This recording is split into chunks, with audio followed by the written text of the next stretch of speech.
을 찾으시고 천천히 합독하도록 하겠습니다. 신약 성서리 220페이지 사도행전 19장 1절부터 7절입니다.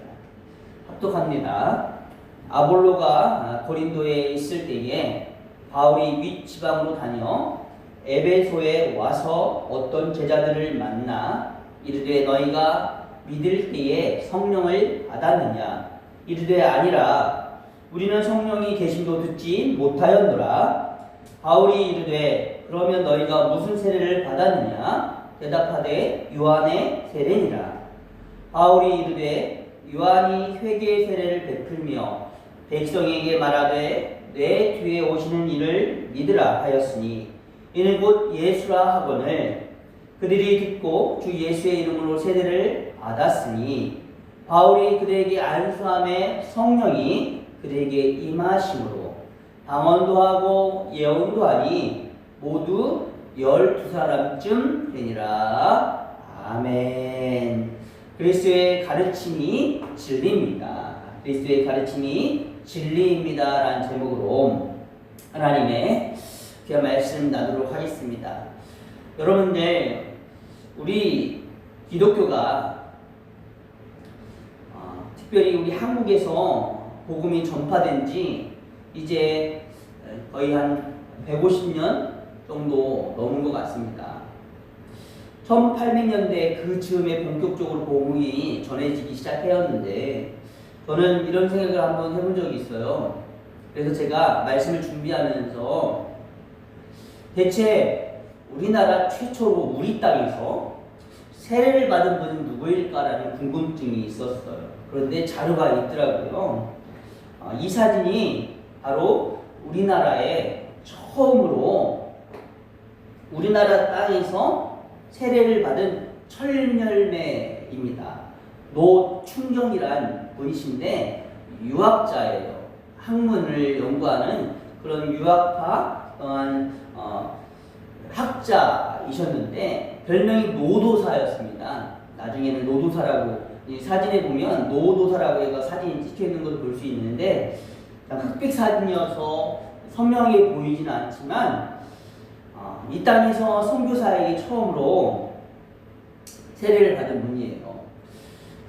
그 전까지는 인정을 안 해줬죠. 1884년도에 복음이 이제 우리나라에 서서히 들어오기 시작했습니다.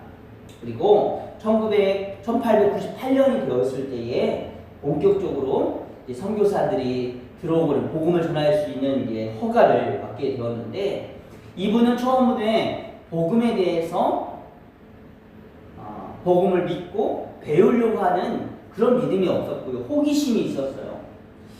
뭐냐면 기독교는 양인들의 종교다라고 해서 배척하는 그 시기였기 때문에 그 당시 많은 우리 조선시대에는 기독교를 배척하기 위한 문서들이 예수님을 믿지 마세요. 코쟁이가 가르친 예수 복음을 따르지 마세요라고 하면서 한문으로 된 그런 배척을 위한 문서들이 뿌려지게 되었어요. 그런데 이분이 호기심이 생겨서 이 배척 문서, 도리어 기독교를 박해하는 문서를 읽게 되었어요. 호기심 때문에 이 글을 읽게 되면서 도리어 대체 복음이라는 게 뭘까라고 생각을 해서 선교사들에게 접근하기 시작했는데 그때 만난 분이 엘렌이라는 그런 선교사의 집이었어요. 처음에는 그분들이 받아주지 않았죠. 그런데 그 선교사님의 집에 들어가서 책상 위에 올려있는 마가복음과 누가복음을 번역되어진 책을 몰래 훔쳐온 거예요.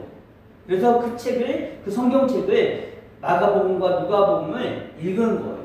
그때부터 그분이 마음이 열리기 시작해서 뭐냐면 복음을 받아들였다라는 거예요. 그는 구할 수 있는 대로 많은 기독교 서적을 읽었어요. 그리고 주일 예배를 참석하기 시작했어요. 그리고 정식으로 세례를 받고 신자가 되기 위해서 언더우드 선교사님에게 찾아간 거예요. 장로교회는 언더우드고 그리고 감리교회는 아펜젤러 선교사님이시잖아요. 두 분 거의 동시에 들어왔어요. 같이 사역을 이제 하는데 세례문답을 이제 그분을 통해서 이제 받게 되었어요. 근데 세례를 준다는 게 그 당시에는 좀 위험한 일이었어요. 아직까지 기독교에 대해서 많은 사람들이 이해하지 못하는 부분이 있었기 때문이에요. 아펜젤러 선교사님은 그의 일기를 통해서 처음으로 선교사들이 모여서 함께 노충경이라는 분에게 세례를 베풀 때 그의 일기에 1886년에 쓴 그의 일기에 보면 이렇게 적고 있어요. 우리로서는 그 의식에 대해 대단히 진지할 수밖에 없었다. 그 사람은 한국인들의 분노를 사게 될 매우 큰 위험에 처할 수 있었기 때문이다. 그러나 우리는 그를 새로운 삶으로 이끄신 분께서 그를 지키시라고 확신한다. 이런 믿음과 기도를 가지고 세례를 베풀어 주었고 1888년 7월 28일 날 이분은 선교사의 집에서 처음으로 세례를 받았다고 해요. 자, 이분에게는 그가 스스로 복음을 받아들인 은혜가 있었고요. 그가 먼저 하나님 앞에 세례를 요구하면서 선교사님들에게 세례를 요구하면서 하나님의 제대로 살려고 하는 그 나름대로의 은혜가 성령의 역사가 그 안에 있었어요. 한국 땅에서 한국인 최초의 세례자, 정말 그 세례자였던 노충경이라는 어르신은 노충경 노도사라는 별명을 얻고 많은 사람들에게 복음을 전하는 복음의 전도자로 쓰임을 받았다라는 거예요. 여러분 한번 생각해 보세요. 이분에게는 얼마나 자랑스러움이 있었을까. 그리고 이 자부심이 명예욕과 욕망이 아니라 자신의 생명과 바꿀 수 있는 뭐예요? 사명과 같은 그 자부심이 사명감과 더불어서 큰 애가 되지 않았을까라는 생각을 해보게 돼요. 먼저 복음을 받아들였고 그 복음을 통하여 내가 천열매다라는 그 은혜를 가지고 미랄의 씨앗이 되기 위해서 나아가는 그 사명자의 모습이 얼마나 뜨겁고 감사했을까 그런 생각을 해보게 됩니다. 저는 가끔 제 마음속에 가지는 마음이 저도 제 자신이 나름 자부심이 있어요. 여러분들이 목사님 교만해 라고 생각할 수 있는데 어떤 자부심이냐면 저는 저희 시골교회가 1975년도에 설립이 되었어요. 은혜감리교회라고. 그 땅에서 저희 아버님이 총각 시절에 교회가 세워지게 되었고 개척 멤버로서 저희 아버님이 이제 교회를 세웠어요. 그리고 결혼하시고 제가 처음으로 이제 태어났죠. 그리고 그 시골교회에서 세례를 받고 자라서 목사가 된 첫 열매가 저예요. 짝짝짝 자부심이 있어요. 그리고 제 동생이 두 번째입니다. 그리고 아버님 형제 중에 이제 형제들이 자손을 낳았잖아요. 제 사촌 형제들 중에서도 제가 첫 번째로 복음을 받아들였고 그리고 목회자로서 첫 열매로 안수를 받은 사람이고요. 제 외가 친척들 가운데 제 외사촌들 가운데로 제가 처음으로 목사 안수를 받은 그런 사람이에요. 정말 잘났죠. 그리고 제가 졸업한 저희 고등학교 그 전까지는 70년이 넘게 여고였는데 남녀공학이 되면서 남학생을 110명 정도를 처음으로 입학을 시켰습니다. 그 110명 중에 하나가 저였고요. 그리고 첫 졸업생이 저였습니다. 그리고 그 고등학교에 처음으로 첫 목사 안수를 받은 사람이 접니다. 참 존귀한 사람입니다. 와, 대단하죠. 그런데 저의 이 자부심은 교만으로 변질될 수도 있어요. 왜냐하면 제가 자부심과 더불어서 하나님의 사역을 할 때 자랑을 삼으면 그럴 수도 있어요. 변질되었다라는 건 아니에요. 오늘 노충경이라는 분에 비하면 저의 이 자부심은 정말 아무것도 아닐 거예요.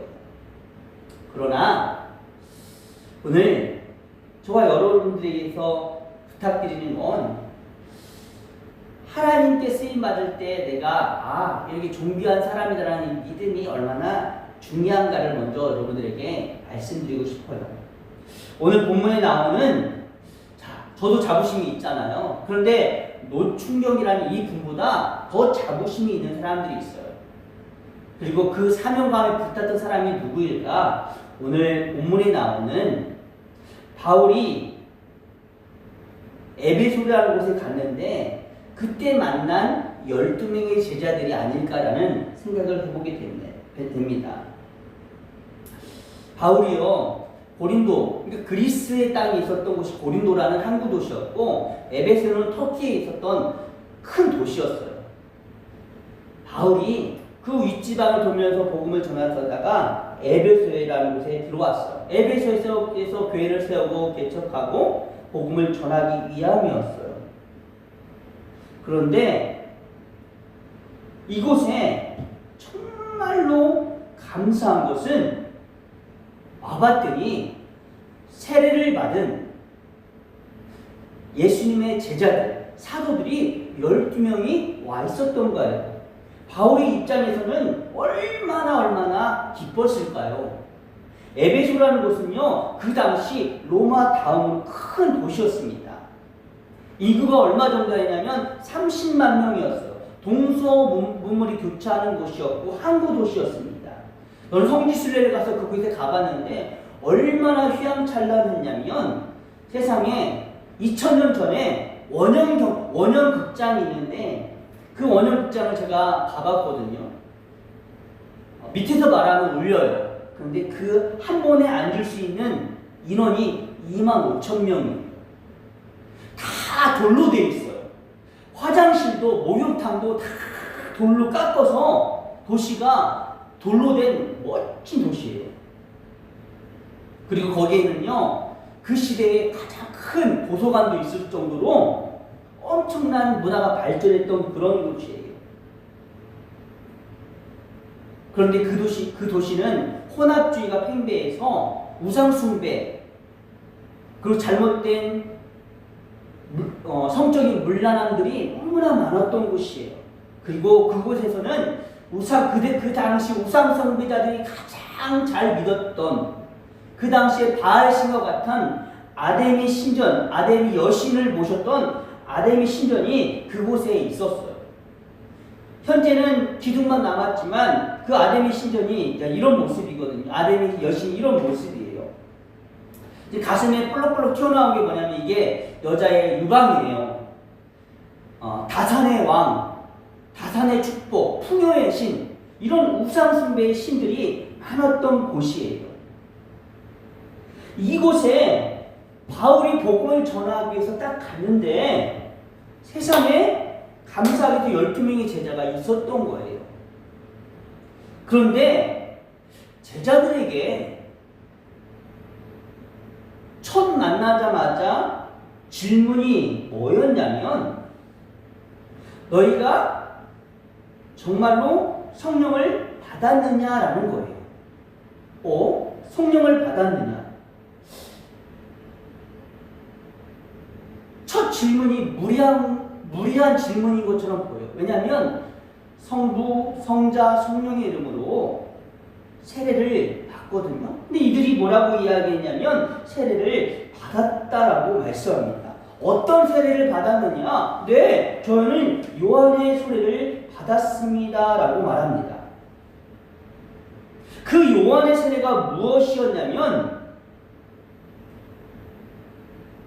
요한이 직접 와서 그들에게 세례를 베푼 게 아니에요. 요한도 제자들을 삼고 세례를 베풀잖아요. 세례를 베푼 후에 그 세례가 대승전승이 되어서 전통성을 가진 세례 요한을 통해서 받은 그 세례가 이렇게 이어져서 저희들까지 오게 되었습니다라는 거예요. 자부심이 느꼈던 거예요. 12명의 제자들이 너네들 성령을 받았느냐? 그리고 너희가 세례를 받았느냐? 라고 물어볼 때 네! 저 받았습니다. 저희는요 세례 요한에게 성령을 받았습니다. 라는 자부심이 있었던 거예요.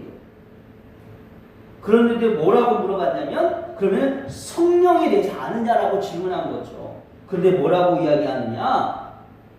12명의 제자들은 성령에 대해서 알지도 못하고 계신도 듣지 못했다라는 거예요. 이건 무슨 뜻이에요?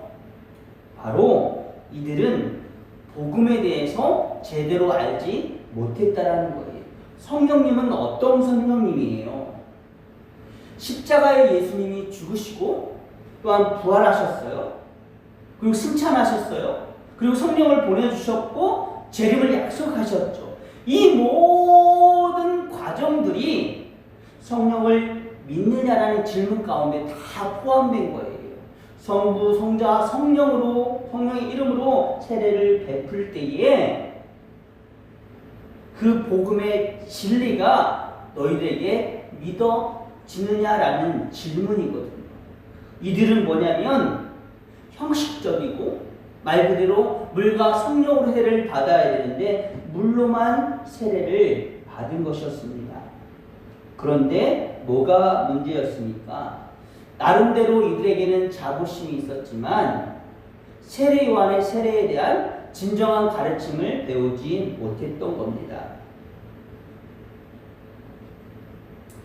바울이 이들에게 뭐라고 이야기했냐면 세례 요한의 가르침은 회개하고 내 뒤에 오시는 예수님을 믿게 하는 것인데 진정으로 세례의 행위에 대한 그런 겉모습만을 바라보고 세례라고 생각했던 이들의 잘못.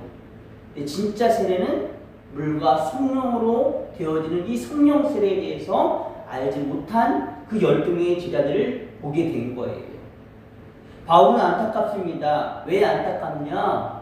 에베소라는 곳은 우상 숭배와 성적인 문란함과 타락했던 곳, 그리고 아데미 신전이 있었던 곳에서 복음이 전파되려면 이들은 성령 충만해야 되고 은혜가 충만해야 되고 복음의 진리가 하나님의 진리가 이들 가운데 넘쳐야 됩니다. 그래야 뭐예요? 세상에서 그 에베소에서 교회가 온전히 세워지게 되는 거예요. 그래서 바울은 다시 한번 안수합니다. 그리고 기도합니다. 그랬더니 그들에게 뭐가 임했습니까? 이제 성령 세례가 임하게 되었다라는 게 오늘 본문의 말씀이에요. 그랬더니 그들이 방언도 하고 예언도 하는 역사가 일어났대요. 그 전까지 경험해보지 못한 것들이 12명의 제자들에게 일어난 것입니다. 우리가 성령을 받고 진정한 세례를 받는다는 것은 예수님을 믿고 그분의 가르침을 뭐로? 진리로 받아들인다는 거예요. 그리고 그 은혜, 성령의 역사들은요, 우리에게 뜨거움과 은혜와 또한 이적과 기적과 놀라운 어떤 열매들이 있게끔 역사하는 방언도 있고 예언도 할 수 있는 놀라운 어떤 하나님 준 은사들이 우리에게 나타날 수 있도록 하나님이 허락해 주신다라는 거예요. 꼭 그게 있어야 성령 받은 건 아닙니다.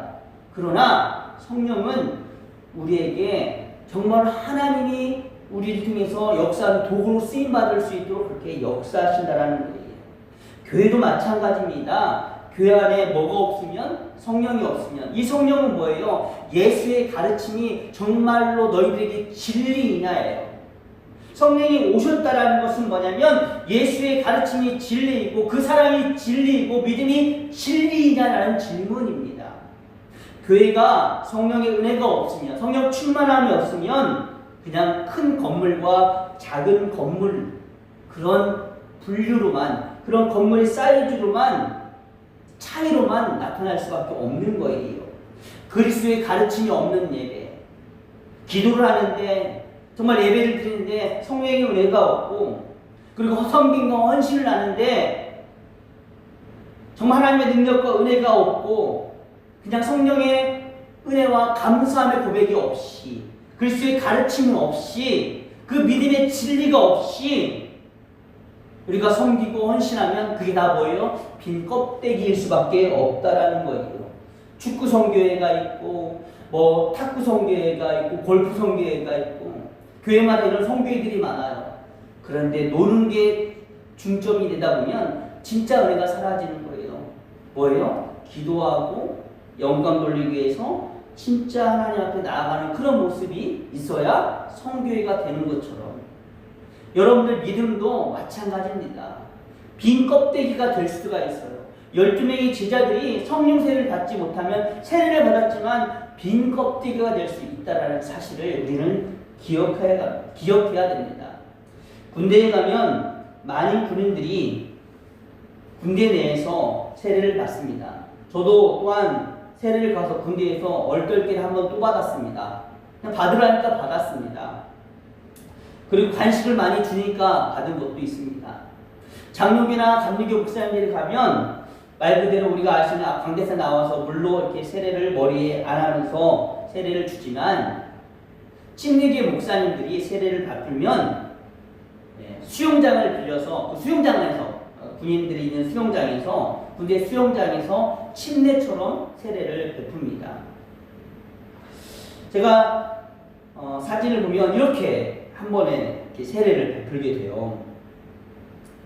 미국은 침례교가 제일 큰 교단이거든요. 침례교 목사님들이 한국의 침례교 목사님들과 같이 함께 이렇게 세례를 베풀게 돼요. 한 번에 2,800명, 많을 때 3,000명, 4,000명까지 세례를 베풀어요.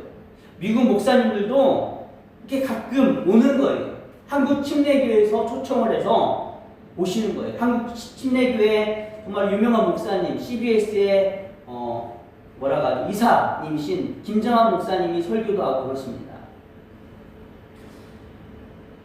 얼마나 많은 청년들이 이렇게 세례를 받는지 몰라요. 진중 세례를 받았던 어떤 한 훈련병이 이런 인터뷰를 했습니다. 세상에서 죄를 많이 짓고 살아왔는데 오늘 하나님 말씀을 듣고 거듭나기로 기도했습니다. 와, 너무나 감사해요. 근데 이 고백이 어떻게 제대할 때까지 쭉 가야 되는 거예요. 그런데 가끔 세례를 받을 때 큰 교회 목사님들이 요즘은 초코파이 줘서 청년들이 움직이지 않아요. 요즘 피자를 줘야 된대요. 세례받은 훈련병들에게 피자 1000여 판을 선물해 줬더니 이 군인들이 막 박수를 치면서 함성을 질렀다라는 그런 이야기를 들은 적도 있어요. 미국에서 오신 목사님들이 군인들이 찬양을 하고 열심히 율동하면서 예배를 드린 모습에 감동을 받아요. 그래서 이 목사님들이 막 얼굴이 상기되면서 놀라우면서 뭐라고 하냐면 세례를 베풀면서 그래요. 뭐라고 인터뷰를 했냐면 대단하다. 베드로가 말씀을 전할 때 3,000명이 변화를 받았는데 세상에 보십시오. 지금 4,000명이 넘는 군인들이 지금 이 자리에서 변화받고 세례를 받고 있습니다. 놀라운 축복이고 기적입니다. 한국은 소망이 있습니다. 이 젊은이들이, 이 청년들이 이 나라를 이끌어갈 것입니다. 라고 하면서 감동하면서 축복해주는 모습들을 정말 인터뷰를 통해서 제가 봤습니다. 그런데 이 청년들이 다 어디 갔나요? 4,000명, 3,000명씩 세례를 받아요.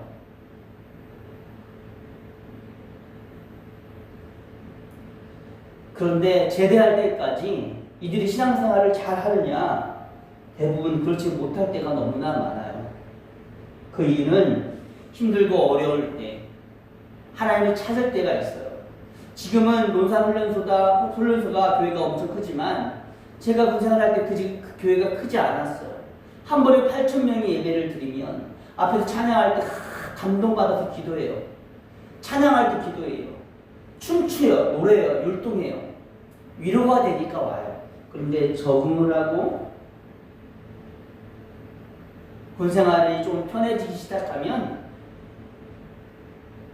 그 속에서 믿음을 잊은 게 아니라 어찌 보면 믿음의 출발이 때로는 그냥 행위로서 끝났던 그런 모습들일 수 있을 정도로 그 당시에 훈련병 시절에 같은 그 세례가 허수아비 신앙처럼 그들이 잊혀지게 되는 경우들이 너무나 많았던 것을 보게 돼요. 사랑이 없으면 섬김과 희생이 울리는 꽹과리가 되는 것처럼 믿음의 고백이 헛수고가 되는 것들을 저는 많이 보았습니다. 에베소에서 바울은 2년 반이라는 시간 동안 헌신하고 교회를 세워나갔습니다. 회당에 가서 복음을 전합니다. 그 30만 명이 넘는 사람들, 그 타락한 많은 사람들이 바울의 그 복음 전도에 대해서 받아들이려고 하지 않습니다. 마음이 굳어지고 바울을 공격하려고 합니다. 성령 세례를 받았던 그 12명의 제자들이 바울의 그 헌신과 섬김의 모습을 보면서 복음이 그 성령의 역사들이 차근차근 우상 숭배가 세워지는 그 에베소라는 그곳에서 세워지는 거예요. 그리고 거기에서 헌신하면서 나아갔다라는 거죠. 쉽게 설명하면 에베소 교회는 바울의 그 복음에 대한 열정과 12명의 개척 멤버, 정말로 세례 행위가 아니라 성령 세례를 다시 한번 받은 12명의 개척 멤버를 가지고 교회가 세워지게 된 거예요. 그곳은 물류와 교통의 요충지예요. 그 에베소를 통해서 많은 소아시아의 교회들이 복음을 받아들일 수 있고 그리고 복음이 전파될 수 있는 전진기지가 되었던 것을 볼 수가 있습니다. 그 시작은 바로 뭐예요? 성령 세례를 받은 12명의 제자들과 함께 시작한 거예요. 반대로 여러분들에게 마지막으로 부탁드리고 싶습니다. 현재 여러분들은 건물에서 예배하지 못합니다. 보이는 성전에서 예배할 수 있는 상황이 아닙니다. 여기서 예배하고 뜨겁게 찬양하고 싶어도 집에서 통성기도 하고 싶어도 주변의 이웃들 때문에 크게 찬양을 하고 싶어도 주변 사람들 때문에 섬기는 마음으로 배려하는 마음으로 찬양하고 예배합니다. 그러나 성부, 성자, 성령의 이름으로 여러분들의 예배의 자리가 정말 성령이 충만한 자리, 예수님의 가르침이 그 복음이 진리가 되는 그런 자리가 되어야 될 줄 믿습니다.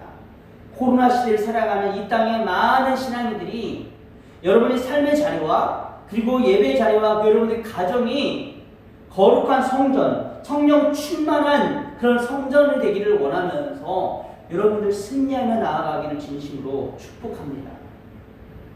세상에서 우리가 많은 사람들에게 때로는 손가락질을 받고 있습니다. 그런데 에베소에 비하면 아무것도 아닙니다. 우리가 목숨의 위협을 받는 것도 아닙니다. 핍박을 받는다고 하지만 핍박이 아닙니다. 그 정도면 우리가 처음 정말 노충경이라는 분이 세례를 받을 때에 비하면 아무것도 아닙니다. 여러분들이 좀 고생하고 어려울지라도 헌신하고 빛과 소명의 역할을 잘 감당하면서 성령의 자녀로서 신앙생활 열심히 하시기를 바라고요. 그리고 믿음을 지켜나가시기를 바랍니다. 세상에 아담의 신전, 아담의 여신 같은 사람들이 너무나 많습니다. 여러분을 유혹하는 것들이 너무나 많습니다.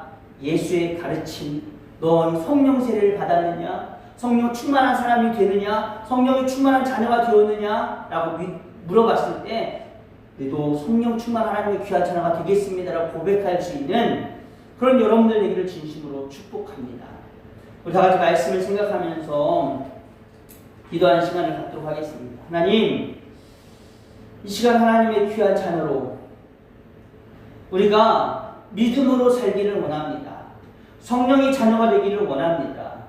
에베소 교회에 12명의 제자들이 있었지만 그들이 빈 껍데기의 신앙을 가지고 하나님 앞에 온전히 서지 못했을 때 그때 성령 충만함을 은혜를 가지고 새롭게 시작한 그 바울의 열정을 우리가 본받아 우리도 세상에서 우리의 믿음과 우리의 신앙이 그리스도의 진리를 온전히 믿고 성령 충만한 하나님의 귀한 자녀가 되게 해달라고 지금 말씀을 생각하면서 우리 다 같이 한 목소리로 하나님께 기도드리겠습니다.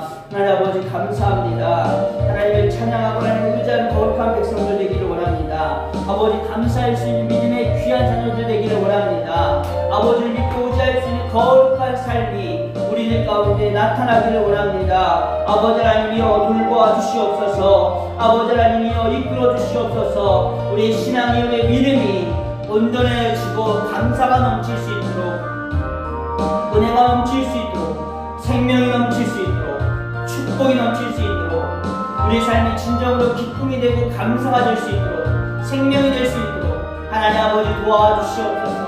하나님, 그 옛날 그 시절보다 우리가 믿는 이 시절이 얼마나 감사한지 모릅니다. 하나님, 배려하는 마음으로, 섬기는 마음으로 세상을 우리가 온전히 섬길 수 있도록 아버지, 우리가 이렇게 각자의 자리에서 예배를 드리지만 우리 안에 성령의 은혜가 임해질 수 있는 거룩한 예배가 될 수 있도록, 성령 충만한 예배가 되어질 수 있도록, 그런 은혜가 우리들 가운데 역사할 수 있도록 하나님 함께하여 주시옵소서.